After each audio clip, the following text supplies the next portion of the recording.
Yo, what's going on, y'all? It's your boy SoSo, and welcome back to the channel. Make sure you're hitting that like, comment, and subscribe button, and more importantly, turn on those notifications. That way you guys get notified when we drop hits like this. On this episode, the Florida Panthers are back in the Stanley Cup Finals for the third year in a row, and we take a look at their journey all the way to the Cup. It's time to take a ride, y'all. Let's go!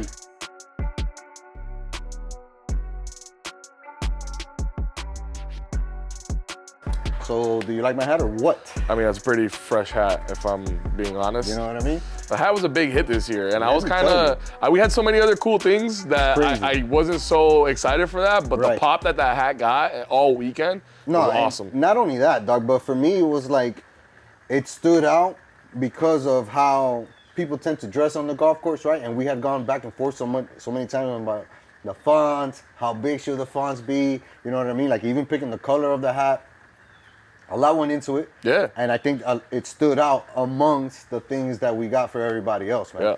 I mean, but let's be honest, the main home run was the fucking driver head cover. Right? I mean, bro, that thing, I have the video. I'm still working on it. I'm working on the videos. It's coming too. Make sure, I'm going to get to it. Follow Miami Golf Bros on YouTube. Go hit that subscribe button. And on Instagram too while you're at it. Yeah, we're climbing up there, Don't be late. Yeah. Don't be late. That's all I'm gonna say. Right. Yeah, dog. And I was editing, and I saw the replay of when I brought the head cover out at the end, and like the different reactions in the crowd, bro. Like, wild. Bro, the boys went crazy for it. It's awesome. It's an awesome head cover. Man. A lot of people have hit me up. You're like, how can I get one? I'm like, sorry, it's one of 28. You gotta show up. You want something cool like that? You gotta show up. You gotta be under the umbrella. You gotta be under the umbrella. Not gonna get rained. You don't want to get rained on. That's that Kanye shit. Oh, well, let's see. Oh, Kanye. Yeah, for sure. Pause that. Pause for sure. But it's funny, dog. The trip was a complete success, right? Not only did it come down literally to the last strokes on the last hole, right, to determine the winner, but the overall atmosphere, the gameplay, right, the course itself, everything was like so perfect for that entire weekend, and I think it's been one of the best ones that we've done, though. I'm glad you had a good time, bro. I appreciate everything you did to help, obviously, with everything. And we're already playing next year, so I'm looking forward to that. But yeah, bro, I mean, it was sick. I think the biggest thing was the biggest hit was obviously where we stayed, the mansion. Obviously I know for all intents and purposes, like, you didn't have a bed in the mansion. You had your own spot, but that was the spot. I mean, the majority of us were all in there, staying in there, and we had so many things at our disposal, dog, from the bowling alley to the simulator to the pool outside to the pool table to the theater where we saw the playoffs in. Yeah. It was a vibe, bro. It was just a vibe. So much so where, like, everybody wants to go back to do that again. There's a couple guys that didn't like the mansion experience or like, oh, we gotta stay together and fight for beds and all that, but in the end, it really was the best. It's been the best golf trip we've done, hands down. For sure. And again, all things considered, when you talk about what the ultimate outcome that we would want or you would want for that weekend, right? I think you went above and beyond that, right? Like everybody was happy with how everything turned out. They were happy with the gifts. They were happy with the course. They were happy with the house. They were happy, you know what I mean? Man. And it's hard to very do that little to complain about, bro. Yeah, very hard. There was a lot of people being very grateful. Yeah, man. And like they expressed that, you know what I mean? A lot of guys were like, yo, man, thank you so much for, doing this and setting this up, and you know what I mean? It's a vibe, and yeah, man, it was great. I don't know, what was your favorite part of, if you had to pick like a moment or something, like what was your favorite part of the whole weekend? If I have to be honest with you, Doug, I have to give a shout out to this guy because he supported not only me, he supported you from day one and everything we've done separately and together. And to see him get a unanimous vote, dog, to being the most valuable bro, you know what I mean? That moment where we announced that? Yeah, bro. I don't think nothing topped that for the weekend, dog. I gotta post that clip too. We have a clip of that, but yeah, that was an epic moment. Epic moment, bro. And I felt like, to me, this is why it was the best moment of the trip. It felt like it really kicked off everything, right? Because everybody had got to the house. Some people worked that day, some people played that day, but everybody is at the crib. We're chilling. We're saying hello to each other. We probably haven't seen each other in a long time, and the way that came about, dog, you know what I mean? Like, again, unanimously, not like it was like Instantaneously, yes, for him to get voted most valuable bro, dog. Didn't even have to wait. Shout out to Sam, dog. Yeah, it was a great moment, man. We were talking about it. It was after the swag bag. We were like, oh, we got one other thing. You know, Jason's idea. You know, shout out to Jason, who had the idea. Let's make these bro cards. You know, instead of a pro card, you get a bro card. It means, you know, you're a certified Miami golf bro. He was gracious enough, obviously, to make one for the committee, which includes me and you, right, and himself. And then he made one extra one, and that was the one that we were going to vote on. And me and him had already been talking about it just because of like everything that you know Sam had brought to the table last year on the trip, and then all the hype that he was bringing in the group chat, all the jokes and shit, all the vibes, and we're like, bro, this guy Sam isn't even there. He's already the MVP of the trip. And when George said it, he was like, hey man, I think we should, you know, pick him, and everybody started putting their hands up. It was like, dude, this is awesome. Awesome, dog. So we'll be posting that clip, but that was a good moment. That was a really good moment. What was yours? I think, bro, in retrospect, you know, just because of what came out of it was having the photographer, Barbara, out there on Friday for the initial day to get our group, not only our group picture, but a couple of action shots of everybody.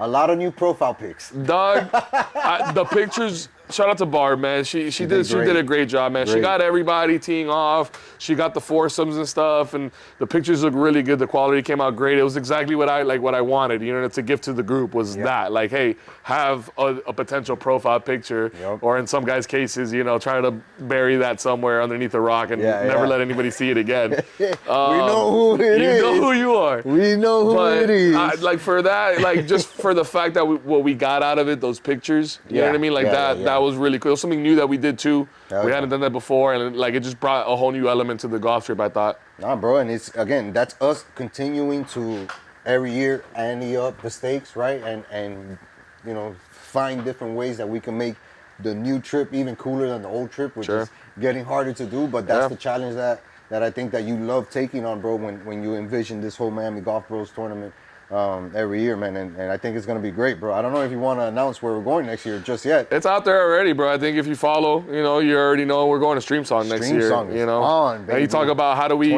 we step up, you know, every year, and you know, sometimes it's the venue, you know, a lot of times it's going to be the venue. You know, this past year it happened to be the venue where we actually stayed in the home. It was on a golf course, which is awesome, on property, a couple courses that adds to that. Drop your bag off and we're good to go. But now we're gonna do that. We're not gonna get the luxury of all staying together in such a you know, great house like we just did. But what we're getting in exchange for that sacrifice is the top golf in Florida in terms of public golf. You got 3 of the top 100 courses in the country, public tracks, are at Streamsong. And that's our backyard. So that's what we're getting.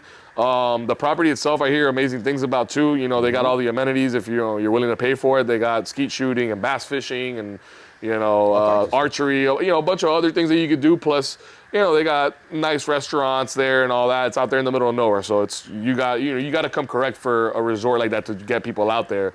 So I'm really excited for that. Stream Song, we got a lot of hype already. The guest list is, you know, I think already capped out because, you know, it's drawn a lot of interest. There's people that's been on the wait list, and it's like guys that I got already, you know, that have been wanting to go that are now bumped up, and now I got guys that are now, all right, now you're on the wait list for next year potentially. Because there's a lot of guys that are really interested, and I appreciate it. You know, it's just a matter of we got to scale. We got to, you know, we can't get too ahead of ourselves. We got to make sure we take it one step at a time. So. I'm looking forward to it, dog. Big things for 2026. I'm looking forward to it. And even the ideas that we've kicked around between you, Jason, and I, dog, they've been some awesome ideas. You know, bro. Awesome ideas. So that's why you know, it takes a village. They say, you know, that's why I'm like, I need my boys to help me out. My idea, man. And that's what we're gonna get, bro. We're just gonna get better every day, every year that we do this, dog. Yeah, Miami Golf Bros Open, baby. Make sure you guys are hitting up Joel for anything golf related. Make sure you guys are following Miami Golf Bros on YouTube and on Instagram. We're growing that channel, that profile. Fairly quickly, dog. A lot of content, just more dedicated to it now. You know, I've always posted and stuff like that and tried to put stuff out. Now I'm just putting everything out as far as like trying to stay more consistent with it, deliver more stuff. You know, if you follow me, I appreciate it. I want to make sure, you know, try to throw something nice towards your timeline, something funny, something raw. Good times. You know, just some content that, you know, you might want to pause on and maybe drop a like on. So hit the boy up. Yes, sir. You talk about consistency, you talk about showing up.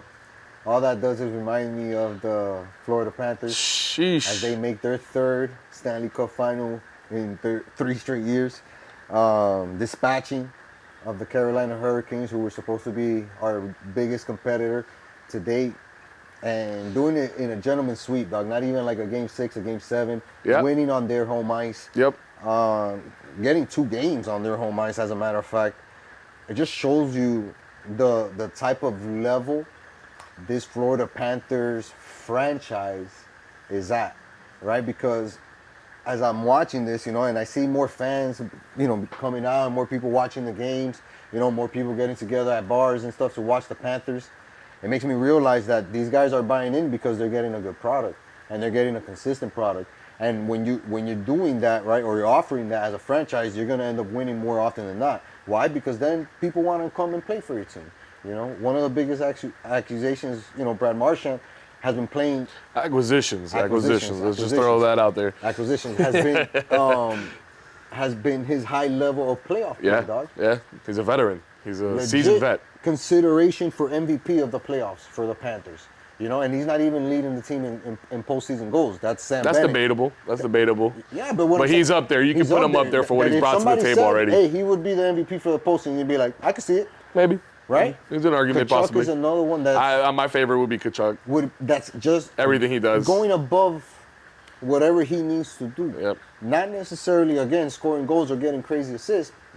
Other people are leading those categories, but just being in sometimes the mix, it's more than that. The energy that you bring. Like right? in this series in particular, we have Ekblad goes down. I think it was Ekblad that went down off a dirty hit from Aho or whatever. Aho.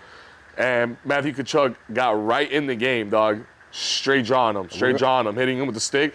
Bro, as soon as the play wasn't even over yet, he was already throwing hands with him, had him on the ice. And he was like, you're not going to come in here and you're not going to do that to one of my brothers. Yeah, and not pay the price. We fight for each other. So if you're going to try some shit like that, you're going to have to pay for it. Yeah. And that's what Tkachuk does. There's a lot of guys that we have on our team that do that, but, Tkachuk has been that guy. Because we talk about, all right, this is our third final appearance, right? Mm-hmm. In 3 years.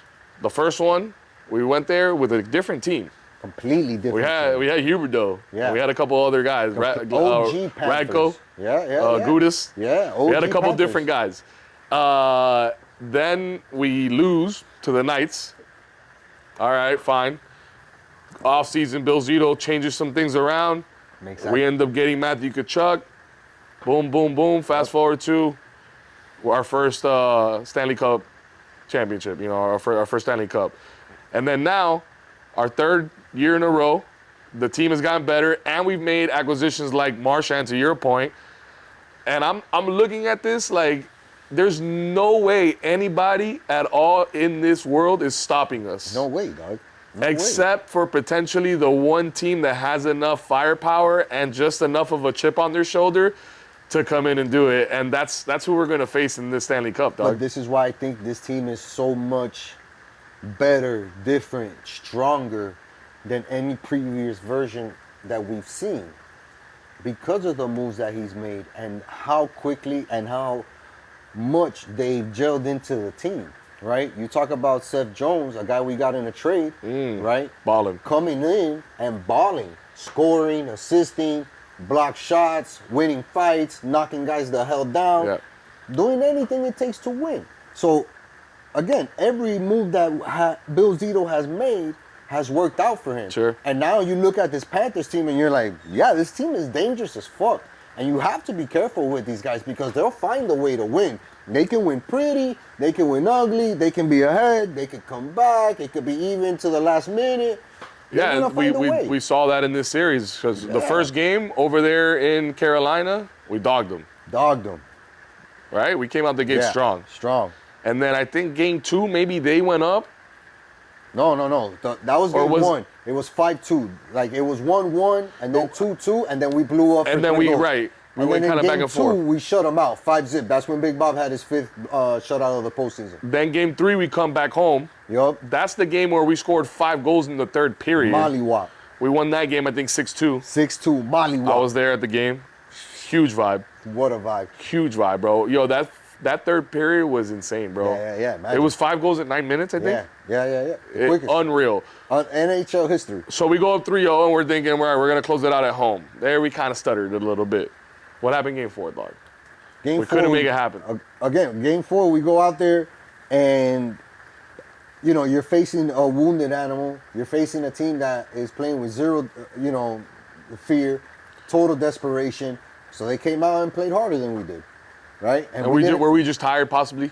I don't think so. I just think that this was an off day, right? Where every single puck that we could have made doesn't go our way, right? Like the puck is coming and the guy has a great shot, open net, and it skips over his stick. It's like when the putts don't drop. They're just not dropping. And they're just hanging there like that. They're just not going to drop today, big guy. They're not going Pick down. it up and keep it moving. Be happy with your double and get out of there. Get out of there.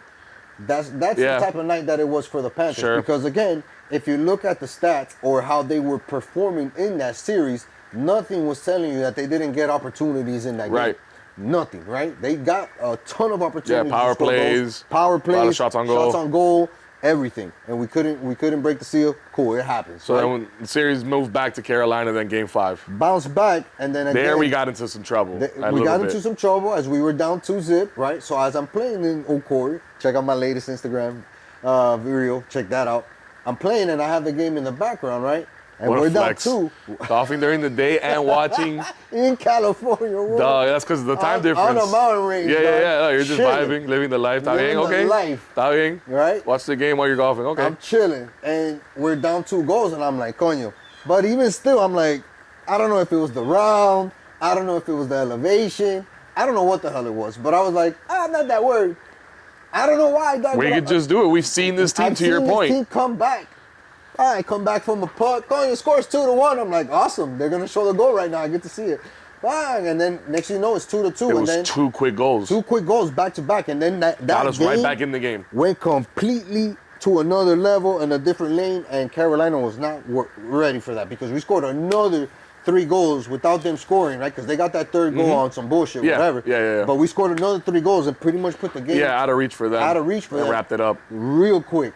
And back to it, our original point, it just shows you what type of level this team is on to be down 2 goals on the road in a closeout game, right? In the third period and come back and win that game. Yeah. Not everybody does. No.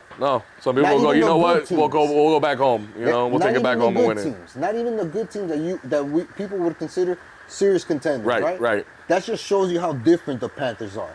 And that's why I'm not worried about this series against the Edmonton Oilers. I'm not saying that, we're going to model out these guys.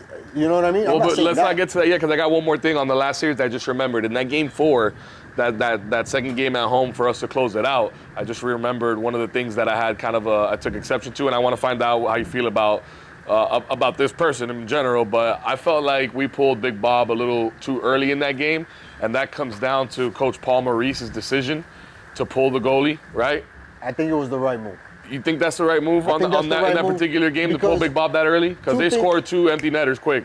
Because what you don't want to do, right? What you don't want to do is not give yourself a chance to win that game. So Paul Maurice at that moment was thinking, I'm going all out. Because I might have that much belief in this team to score. And again, we're talking about some clear-cut opportunities to score, right? And we didn't make it happen. So yeah, at that point, he's like, I'm up 3-0. I'm playing at home. We're in a closeout game. I can trust my team to try to score 1 goal, and it didn't work out for him. Crapped out. Bang. But again, that's the one time that it happens to him. Because every other game, even the games that we've lost early on in the playoffs, right? We've always been in that. And even in this game, we were in it until the complete end. So much so that the player of the game was Big Bob. And he let him the goal. You know what I mean? So that's how much more dominant the Panthers were than Carolina. Everybody thought that Carolina would find some way to put up points against us as much as they wanted, or goals, right, I should say. But it didn't happen because we showed why we're 2 different teams, right? And we faced some tough competition to get where we're at right now. Absolutely. Right? We Tampa. We beat the Maple Leafs. Toronto, then you beat Carolina, and in every single series. Have you seen that meme or that thing about the people that beat the Maple Leafs Nah. They don't go on to win. I don't know if you saw that. Nah, you gotta say. Yeah, I'm gonna look for that and send it to you. But I saw that, and that's a bad omen. Yeah, I don't believe in that shit. But we didn't touch the trophy. But no, I don't even. Again, dog. I don't even think that this. McDavid did. Yeah, McDavid did, and they did it again. They were like, I was like, well, that's not a good look. But again, I just think that this team is that much different. You know what I mean? That everything about these guys is at a different level. You know. You mentioned Barkov. That dude's been amazing. He's leading the team in points right now. 11 assists, 8 goals, or 6 goals, I think. Yeah. Just a dude who's showing up, right? Mr. Florida Panthers showing up when it matters the most. And then you got guys like Chucky, you know, who are literally doing anything it takes to win the game. This Panthers team is different, dog. And I said it earlier. This doesn't mean that the Edmonton Oilers team isn't talented, that they're not gonna come out and push us to the limit, that they're not gonna come out and win games decisively. Like I expect that. That's why I say it, you know, because I expect that. They're the one team that has enough juice. I mean, what are the odds, bro? We're both back in the finals now. 1 year later, they got a chip on their shoulder. But you know what I mean? Would you say that the pressure is on them? No. I think that they have nothing to lose. What do you mean? I think they have everything to lose. I think we do. We're the dynasty. We've made all the acquisitions. We have this team now that, on paper, has to win. I don't think that the Panthers, or I don't see it like that. I don't think they see it like that either, right? Because if anything, people are going to say, well, maybe, you know, what we witnessed, right, was the Panthers making improvements. Edmonton themselves continue to make improvements to their team to be like, well, we got to get back at these guys. This is the level that we have to be at. We have to be at the Stanley Cup level. And now they're facing us, and they're like, well, now they have that pressure of having to beat us because there's no way you want to lose twice to us in 3 years for a Stanley Cup final. You know what I mean? So I think the pressure is on them. They are the favorites. We are, you know, going on the road to start the series as we've done every single series and come out on top decisively. Yeah, it's not crazy to think that the Panthers can win the series, again, decisively. Is it probable? Maybe not. But that number definitely exists. You know what I mean? I just think Edmonton is going to bring out the best in the Panthers, right? And that means that they're going to win 2 to 3 games. Possibly 3. You know, possibly 3. But for sure 2. I think it goes 7. It could. It could. That's probably the favorite right now, you know? If we had to look it up on the Hard Rock app, the number is probably 6.5, right? For games that it goes in the series. And I would say over, because I can see these 2 elite teams. They're the best teams in the NHL right now. Going all out. No, they have the best player in hockey, dog. Connor McDavid, we know what that, and me and you are not quote-unquote hockey guys, but we know about him.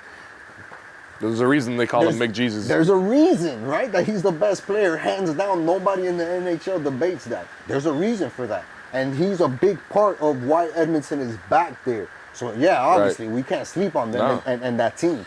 Can't. It's gonna be a fight, man. Last year was it was a great series. Yeah, it was an amazing great series, dog. And that's all we can hope for again as fans. That's it. You know, and even still, you know, something that we've alluded to before on the podcast, the blueprint is set. Blueprint is completely set right now for the next 3 to 4 years for this Panthers team. They're going to continue to improve. They're going to continue to have guys want to play for us, meaning they're coming in on friendlier deals, helping the salary cap, helping us make, you know, trades. Yeah, it's they get to be on a winning team in a great market, good weather. You live in sunny.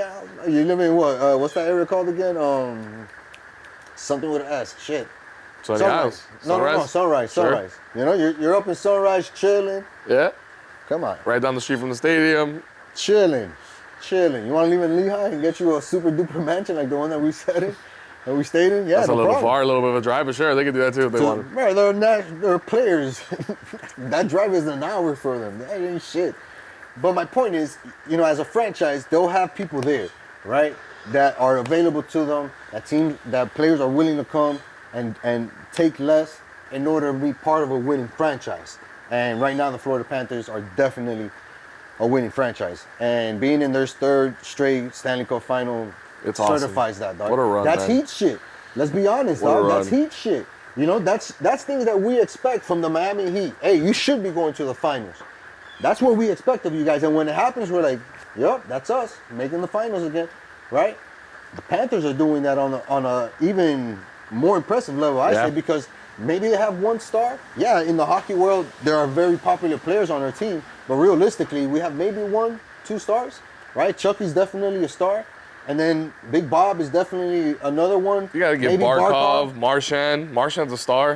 Big names, but not necessarily a star that you're seeing on commercials. Chucky, we see in commercials, sure. Right? That's the point that I'm making, as opposed to any finals team where you have 2, 3 guys that are making commercials and making money outside the team, right? Yep, absolutely. So yeah, they're doing it in a much more impressive fashion, in my opinion, and I think that it should definitely be commended and it should definitely be watched. Hell yeah, right? man. There's no reason for you not to have, there's so much especially fun. in this dog days of summer, there's no reason for you to be like, I can't turn on this Panthers game. It's the last bit. We have the NBA Finals, which we'll get to in a second, and right now for us South Florida fans, it's the Stanley Cup Final. Yeah. So, I mean, I'll be tuning in on Wednesday, dog. That's for damn sure. Awesome.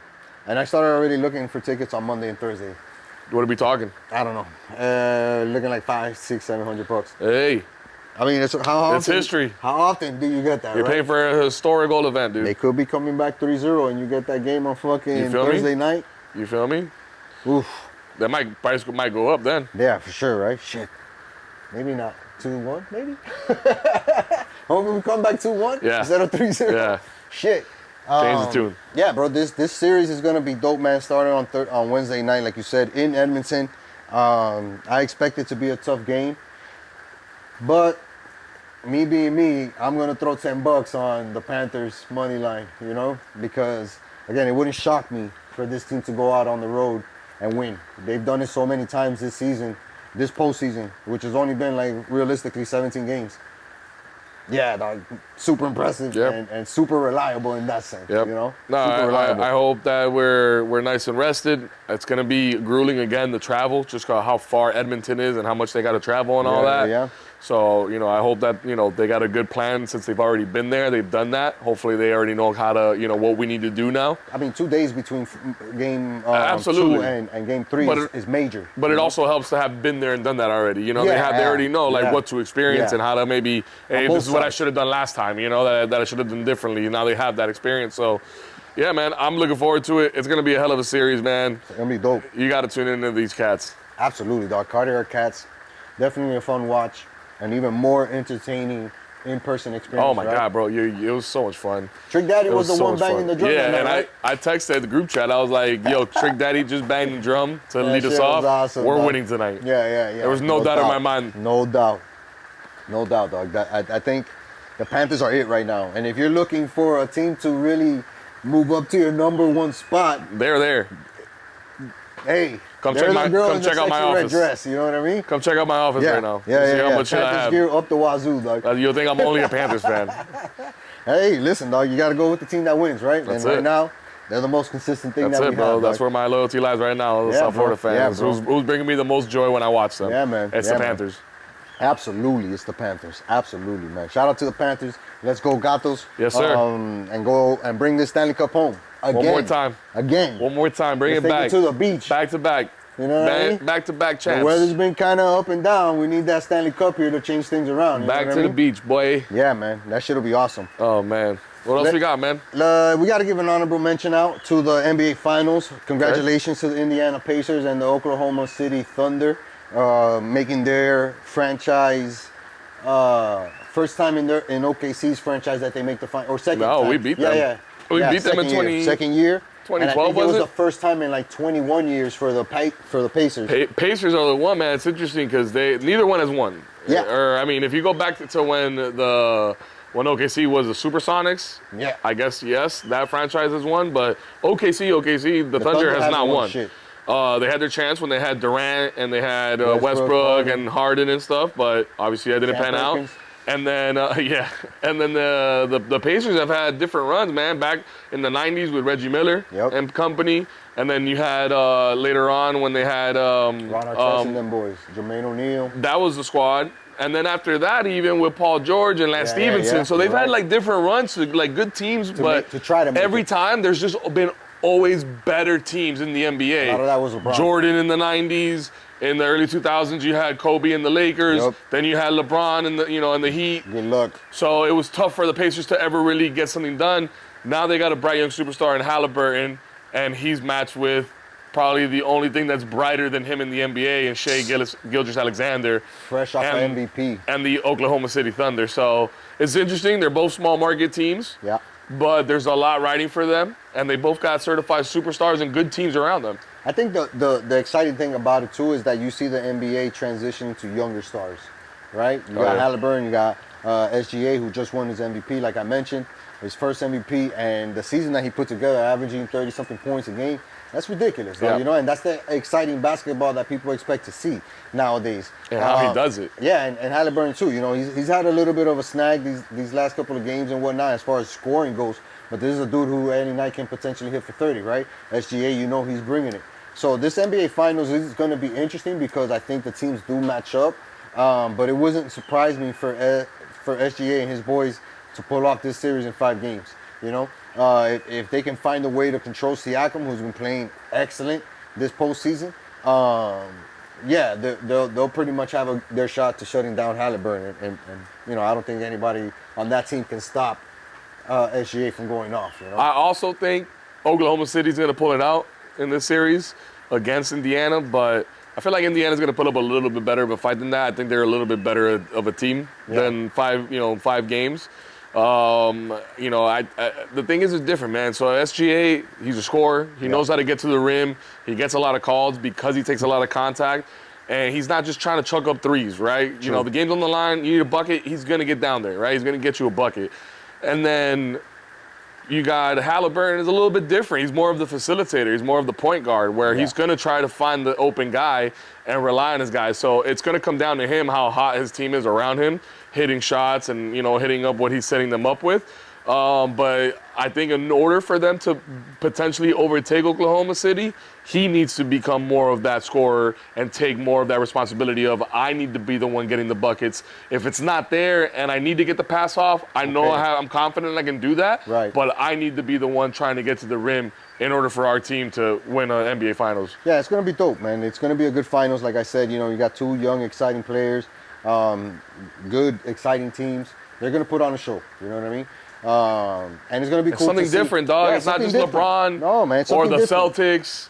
And getting one of these franchises their first championship, that's major. Yeah, you know absolutely. What I mean? Like, you know that there's going to be some type of history being made this final. So I'm looking forward to it. I'm sure you are too. I'll be watching it, dog. I mean, like you said, it's about to be the dog days of summer. So grasping at straws here, my boy. Yeah, for sure. And one more honorable mention, UFC 316 going down in Newark, New Jersey. That's this weekend. This Saturday. You got Merab. I suck at his last name. It's okay. Let's try it. Devashili? Devasheli. That's the guy versus Sean O'Malley. Did I even get there close, maybe? We know Sean O'Malley. Let's go with Sean O'Malley. No, but who do you got? Marab being the champ, right, and having beat Sean O'Malley to become the champ, right, and having the felony in his belt. He's the favorite. I think he's the favorite. No, he's definitely the favorite, but you also got to look at he's now holding on to something that he knows can make him a bigger payday, you know? He never went after the belt because Aljamain Sterling was the champion at that time, so he never wanted to have that beef with his training partner or go against each other. But ever since Aljamain Sterling left that division, you know, Merab said, fuck that, I'm going to take it over. It's open. So, not that it's open, I'm going to take it over. Sure, know? Open in his eyes. Right, my homeboy was holding it down. I now it's vacant. Because my homeboy had it. Now it's mine, right? And I don't think that he wants to let that go. For Sugar, I think, for Sugar Shane O'Malley, I think it's going to be a defining moment in his career if he can come back and get this, right? Because then if you lose this fight, your star starts to fade a little bit. Now you've lost twice to the champ. You know, now you're going to move down in the rankings. You're going to have to fight other contenders before, maybe 2 or 3 other contenders before you get that championship belt shot again. So there's a lot riding on the line for Sean O'Malley this fight, dog. And then the way that he lost the belt too was like so underwhelming. It was like, dude, you're the champ. Like, you got to bring the heat, bro. Like, you can't let this guy come in here and just take it from you. Right. So hopefully he has a chip on his shoulder. You know what I mean? Like, he's a brawl. He brings out that brawler, you know, where that hunger, where he wants to come back and get his belt.